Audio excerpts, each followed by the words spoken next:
연휴가 끝나고 시장이 열렸습니다. 이스라엘 하마스 전쟁 영향 때문에 앞으로 시장이 어떻게 변할 것인지 그 부분에 대해서 많은 분들이 좀 궁금해 하시는 것 같아서 제가 생각하는 앞으로 시장 변화에 대해서 간단하게 좀 말씀을 드리고, 테마별로도 움직임이 달라질 것 같아요. 앞으로 테마별로 또 어떤 특이점이 생겼는지 그 부분까지 좀 말씀을 드리도록 하겠습니다. 그래도 많이 걱정을 한 것에 비해서 미국장이 오히려 많이 올랐거든요. 마이너스 1%까지 갔다가 플러스로 전환으로 마감을 했어요. 우리나라 시장도 오늘 갭이 떠서 시작을 했죠. 코스닥 같은 경우에는 0.6% 정도 갭이 떴고, 코스피는 1% 넘게 갭이 떠서 시작을 했어요. 전쟁 우려와 달리 시장은 상관없이 그냥 강세를 보이려나 보다 라고 생각할 수 있었는데, 지금 현재 마이너스 전환을 했거든요. 특히 코스닥 같은 게 마이너스 전환, 코스피는 거의 보합 부근. 그래서 갭 떴다가 이렇게 음봉으로 크게 밀어버리는 모습이 나와주고 있어요. 오늘도 외인이 좀 팔고 있고 기관이 조금 매수가 들어오고 있긴 한데, 그래도 외국인은 여전히 계속 팔고 있다. 코스닥이 많이 아픈 것 같아요. 왜냐면 코스닥이 오늘 장중에 플러스 거의 0.8%까지 갔는데 지금 마이너스 1.7%를 찍었잖아요. 또 뭐야? 변동폭이 위에 상승폭 대비 하락이 마이너스 2.5% 정도가 되죠. 금요일날 상승했던 이 폭을 다 반납하는 하락이 나왔다. 개별주에서 많이 아플 것 같고 정말 어려운 시장이 지속되고 있다라고 생각하시면 될 것 같습니다. 전쟁이 안 났어도 가뜩이나 9월달 10월달 시장 너무 어려웠잖아요. 10월달 추석 이후에 또 더 흔들린다 만다 그거 가지고 고민하고 있는데, 여기에다 갑자기 전쟁까지 나서 막 유가 움직이고 불확실성이 커지고 이러고 있는 상황이니까, 야, 이건 진짜 이제는 어떻게 해야 되냐,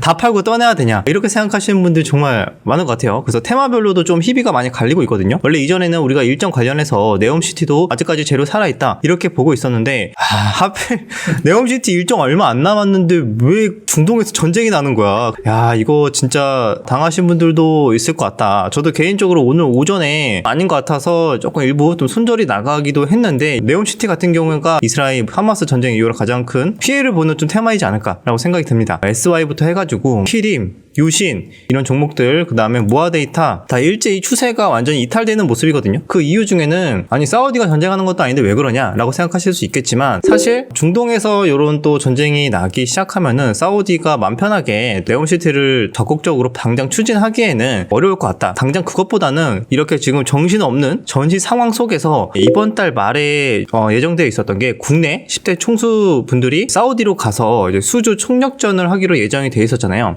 이렇게 전시 상황 속에서 일정이 그대로 진행이 될까? 네옴시티에 대한 어느 정도의 기대감, 모멘텀이 이 전쟁 때문에 딜레이 되지 않을까라는 그거에 대한 우려감이거든요. 아직 일정상에서는 지금 완전히 뭐 취소됐어, 우리 10대 총수 그룹분들 안 가기로 했어, 이런 뉴스는 아직 나오진 않았어요. 그런데 미리 왜 이렇게 빠지냐? 주식은 이제 기대감, 우려감 이런 것들을 또 미리 반영을 하잖아요. 이 상태로라면은 이거 일정 연기될 거 뻔하다 라는 식의 우려감이 먼저 반영되고 있다 라고 생각하시면 되고, 그나마 만약에 희망적으로 본다면은 이런 전시 상황 속에도 불구하고 사우디는 우리 일정대로 다 추진을 할 거고, 대기업 총수들이 가서 뭐 수주 총력전 하는 거 변경 없이 그대로 진행한다라는 뉴스가 나온다면은 어느 정도의 뭐 반발 매수세나 기술자 반등 정도는 가능하겠지만, 우리가 우려한 것처럼 그런 게 없다 그러면은 당분간의 좀 약세는 피하기가 어렵지 않을까, 좀 그렇게 생각하고 있습니다. 그러면 이렇게 시장이 지금 전쟁이 일어나고 있고, 그래서 시장이 지금 어떻게 방향성을 잡아야 될지 모르겠고, 안 그래도 분위기 안 좋았는데 아예 매매를 하면 안 될 것 같고, 이런 생각이 들잖아요. 아니나 다를까 오늘만 봐도 날뛰는 테마가 정리를 한다면 이거예요. 방산주 올랐죠. 방산주 보시면은 휴니드, 퍼스텍 이런 애들 거의 20% 가까이, 빅텍도 22% 이렇게 방산주들이 올라가고 있고, 그런데 이거 방산주 같은 경우에는 글쎄 잘 모르겠어요. 이게 연속성이 얼마나 강할지는 모르겠는데, 지금 전쟁이라는 이슈 때문에 수급이 일시적으로 몰리고 있지 않나 라고 생각이 듭니다. 그리고 플러스 이 전쟁이 빨리 끝날 것이다 라는 예측도 있지만, 우리가 러시아 우크라이나 그때 전쟁 때 봐서 알잖아요. 그때도 빨리 끝난다고 했는데 지금까지도 하고 있죠. 굉장히 장기화가 되고 있어요. 그래서 우리가 이전에 한번 트라우마가 있어요. 전쟁 때문에 힘들었던 경험이 있어서, 야, 이번에도 중동 장기화 되는 거 아니냐, 그러면은 어떻게 돼? 유가도 또 불확실성이 커지고 유가가 올라가는 거 아니야? 라는 생각 때문에 지금 또 거기 관련 테마주로 흥구석유 상한가, 뭐 한국석유 상한가, 그 다음에 천연가스 관련주까지도 GSE도 20몇 %, 그러니까 지금 올라가는 애들 다 부정의 테마야. 매매하기 진짜 어려운 종목들, 이런 애들만 지금 날뛰고 있는 상황이고, 이렇게 모멘텀이나 재료가 없을 때 움직이는 게 또 뭐죠? 또 끝나지 않은 종목, 신성 델타테크,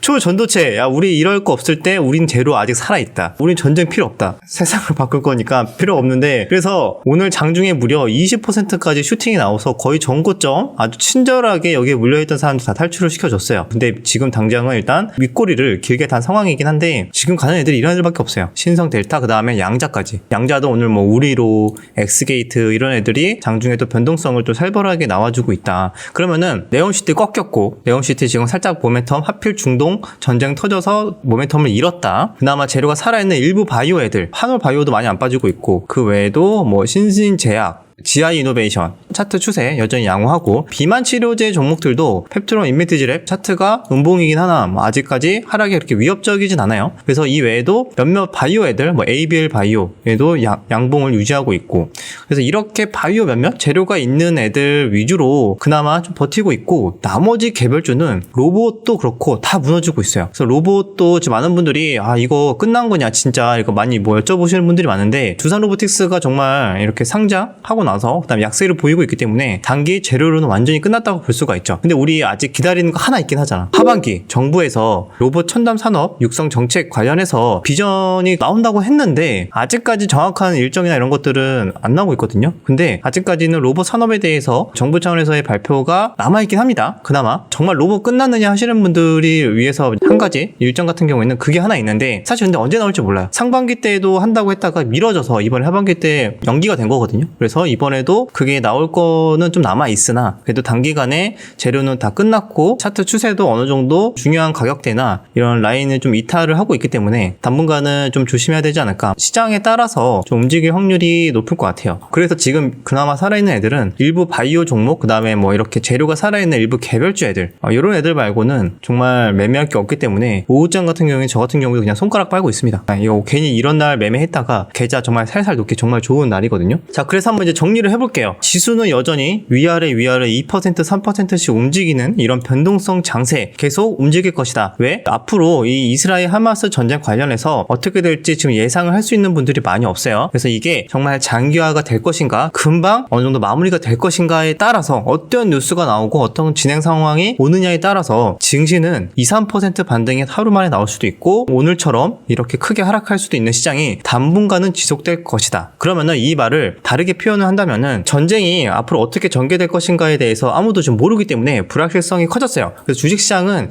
가장 싫어하는 게 불확실성이죠. 그래서 모멘텀을 갖고 제대로 움직이는 종목들이 지금 대부분 사라지고 있다. 가장 크게 피해를 본 거는 네옴시티 관련 테마주고, 그나마 지금 버티고 있는 섹터로 본다면은 바이오가 있을 수 있다. 바이오에서도 일부 유럽 아마키나 이런 재료 관련해서 몇몇 종목들이 그나마 버티고 있는 거다. 시장 대비해서. 그리고 또 뭐가 있냐? 만만한 테마주들, 가벼운 종목들, 뭐 예를 들어서 양자, 신성 델타 테크처럼 초전도체, 그 다음에 부정의 테마인 방산, 그 다음에 유가, 천연가스 이런 종목들만 지금 움직이고 있는 시장이다. 그렇기 때문에 앞으로도 시장이 조금 반등 나오면은 이런 부정의 테마도 우수수수 이제 차익실현 쑥 나올 거고, 시장이 또 하락이 나온다면은 인버스처럼 이런 부정의 테마들이 날뛰는 그런 시장이 당분간은 좀 지속될 확률이 높습니다. 그래서 불확실성이 조금은 어느 정도 윤곽이 잡히고 앞으로 어떻게 될 것인가에 대해서 시장이 안도가 되는 순간이 올 거거든요. 그때까지는 확실히 보수적인 관점을 유지해야 될 것 같습니다. 러시아 우크라이나 전쟁 때도 막상 전쟁 터지고 나서 증시가 반등이 조금 나왔었거든요. 그리고 나서 뒤늦게 또 크게 하락을 했었단 말이죠. 그래서 이번에도 그런 모습이 나와줄까 했는데,